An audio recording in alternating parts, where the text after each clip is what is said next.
Hello, how are you? I'm doing wonderful. Thanks, nobody asked. No. Welcome back to Sasquatch Outdoors, everybody.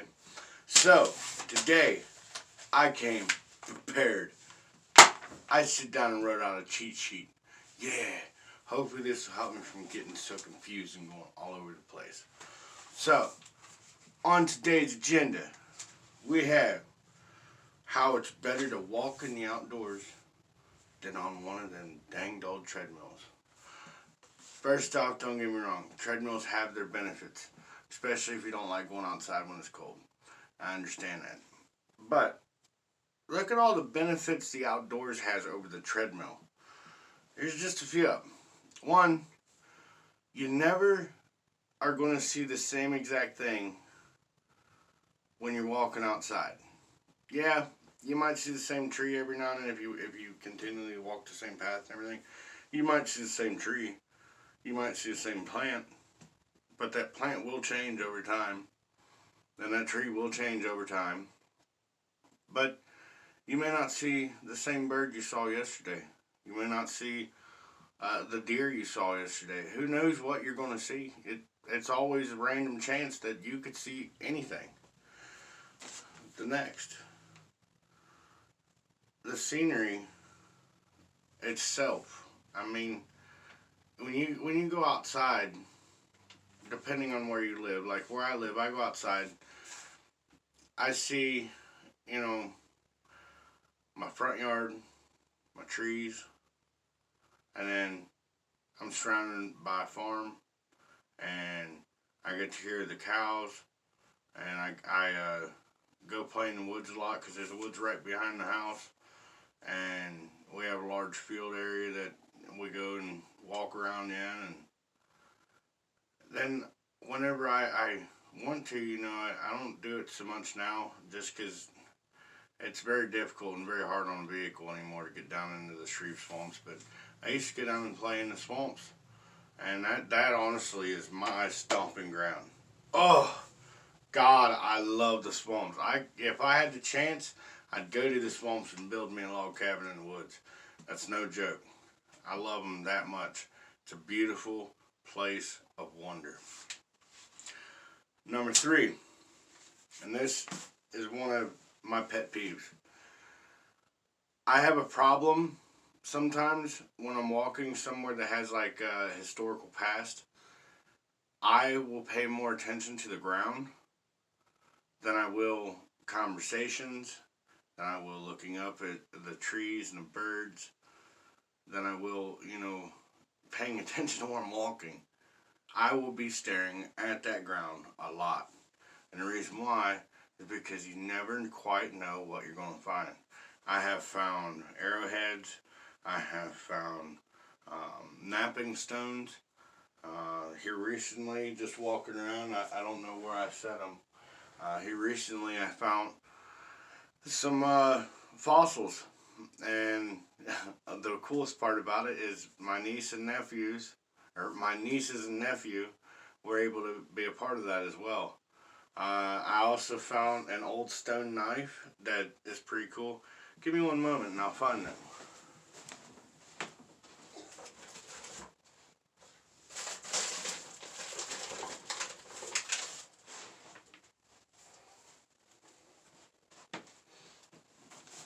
Okay. I won't cut that part out of the video. I gotta cut that out. But another thing that's really wonderful about nature, especially when it comes to walking in it over walking on a treadmill, is you can't really get out of your head too much when you're walking on a treadmill, because normally you're listening to music and you're focused more on your breathing and your thoughts. Sometimes that's not always a good thing. Sometimes it takes a little bit of an intervention, and trust me, nature will give you that intervention. Because you walk around stuck in your head a lot, you're going to be falling over roots, you're going to be stumbling over sticks. There's so many things that could be haphazard, which is why, nature is a good way of just pulling you out of your mind and saying, hey, live in the moment, not in the mind. Now, on to the next topic. So this is what I'm still learning. This is one of the ones that hopefully we can learn together here. But it's one of the things that I also want to be careful about because I don't want to give you guys any kind of advice on our next topic without knowing enough about it myself to make it safe. So when you look at trees and you look at plants and you look at vegetation, there are so many good healers out there. Nature provides so much medicine. Our ancestors learned how to be able to use that properly. Unfortunately, over the past few hundred years, that knowledge is waning. It's not gone. It's not completely lost. But the knowledge itself, it's waning. And that's not good. Because eventually, the knowledge will be gone. And we'll be back to just trying things and losing a lot more people than we do now to making errors in the natural world.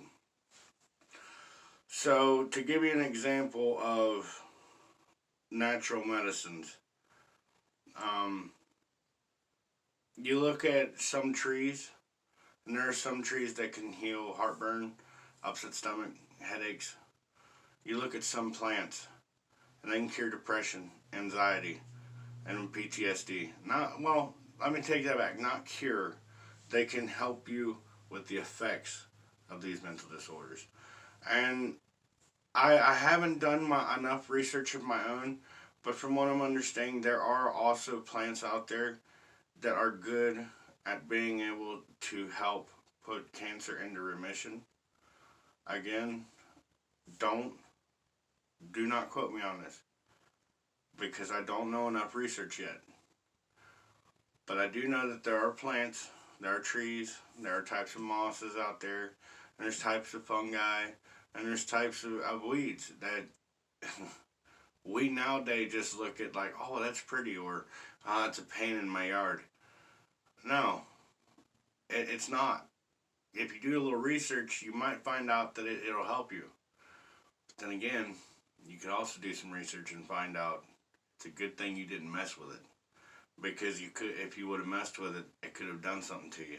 You could have gotten some of the oils of it on your finger and rubbed your eye, and now your eye's burning and you're going blind in it. You don't know why. Or you could take and sit there and pick it up and rub it around your hands, looking at it, just playing with it like you would a dandelion, and then all of a sudden your hands start itching because you didn't realize you picked up poison ivy or poison oak or sumac. Or one of my favorite examples, I shouldn't say favorite because it's terrible, but you have these types of mushrooms out there that, that are edible. You have the turkey tail, you have the morale, and oh my gosh, I'm having a brain fart. There's so many other ones out there. But there's also some that are very, very deadly. Like one of my favorite names as far as, a deadly plant is the mushroom called a destroying angel. Whew, that's a name now. But I don't know, what it does to you. I know it'll kill you. I know it'll do that. But I don't know what causes it. Now, another thing when it comes to that, before you go picking anything or just saying, ooh, this looks like it might be edible because I seen that one guy do it in a YouTube video. I'm talking about me. I'm talking about these other YouTube channels out here that are picking up, wild edibles and saying, hey, this is something you can eat, and they'll just pop it in their mouth. But then it cuts because, they're in their bathroom puking their guts out. They just failed to tell you about it. I'm not going to tell you stuff like that. I'm going to show you what I know about the plant when it gets warmer. It is way too cold out right now, but nothing's really growing. But when it gets warmer, I will show you the plant, and I'll tell you what I found out about it. But you're not going to see me use it unless I do my research. If I don't do my research about it, you're not going to see me use it because I'm not going to be one of the idiots out here getting myself hurt. Now, to a lighter topic, and one that I think we can all say we have a part in. Why we should protect and clean the trails and paths where we live. If you're like me and you enjoy the outdoors and you enjoy walking paths and you enjoy little challenges where you could possibly win badges like this one here. I won this one earlier this year. My stepdad won as well. It's a Summit Metro Parks 100-year anniversary token that we're both going to put on our hiking sticks. And then there's another one that we both have that I do not have here in my box here. But the other one we have is a fall hiking spree badge. We had to walk a bunch of different paths and trails, and the same with the spring one. Now, one thing I can say that I'm kind of proud of is you're not seeing, at least around my area, you're not seeing so many trails and paths and campgrounds so, you know, mangled and messed up and just dirty. You're seeing, you know, more people picking up.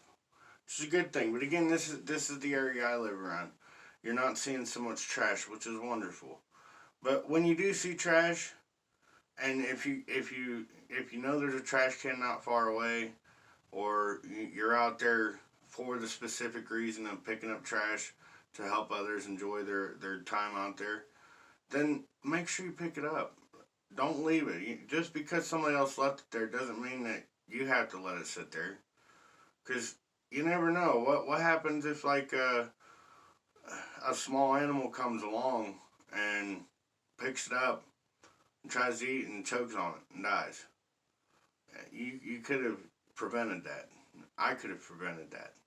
There's so many things that could be prevented by just picking up a little bit of trash here and there. Another thing,